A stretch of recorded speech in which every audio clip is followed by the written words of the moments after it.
I was just talking with a friend of mine who is an 88-year-old woman who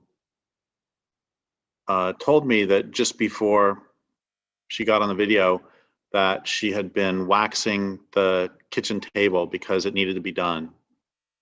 And that reminded me of my tremendous admiration for strong women.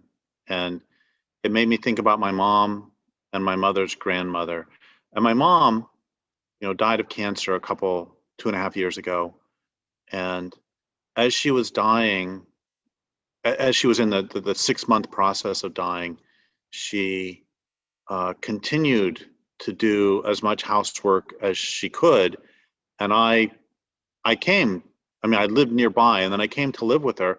I'm like, Mom, I'm here to do this. And I remember her making a fire every morning. And I said, Look, I will do this. And she's like, No, I need to feel useful. And it that both broke my heart because she was dying and she felt like she still, I understand that need to serve. And it still just, it profoundly moved me. And then there's a story about my mother's grandmother who grew up literally in a sod house on the prairie in Nebraska.